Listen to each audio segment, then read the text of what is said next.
So I'm in DC for work, and I could not come to DC without coming to my most favorite place on US soil, Mount Vernon. Specifically, that porch and this patch of grass that overlooks the Potomac.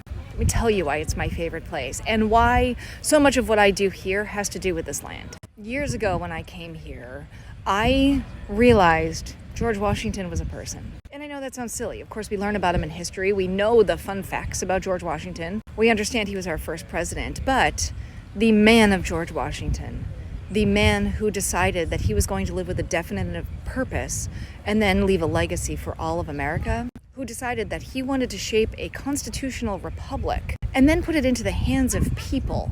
That was the man who walked this ground. Just the fact that he would wake up in the morning, walk out those doors, walk out here, I picture him with like a cup of coffee, walking out, looking over the Potomac and saying, what do we do now? And that hits me so hard because we do the same thing, except I think we take it for granted. In our lives, we're daily sculpting the legacy that's going to come beyond us. The healing journey that we send ourselves on, the learning who we are and the people around us, growing in wisdom and knowledge and stature as we progress through life is what is ultimately going to sculpt the legacy that comes beyond the years that we walk here. When Washington walked onto this ground, I don't think he had the vision for what Mount Vernon would be, and I don't think he ever thought that hundreds of years later we would still walk this ground, that we would still honor the land that he lived and died, that we could stand on the porch where historical documents that we hold fast to this day were mulled over and pondered on. And the importance in that is that each one of us has a George Washington in us.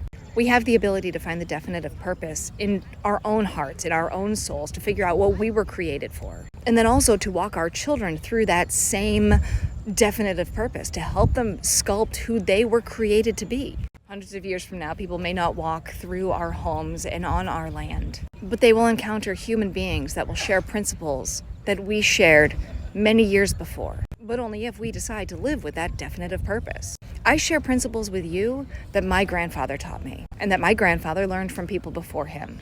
And this is why legacy is so important, why we need to think generations ahead, because the things that you do today will affect generations to come. So just as Washington would wake up in the morning, walk out those doors and look over the Potomac, what are you doing in the mornings to wake up and think about what you're going to do with purpose that day? Washington was stopping a flywheel of damage and trying to spin it back in another direction, and all he could do was kickstart it in the other direction. It was up to a whole bunch of other people to help it keep going, but they had to understand his definitive purpose to be able to do that. So if you need to stop the flywheel in your life, stop it, and then build the principles for other people to be able to keep it going in the right direction.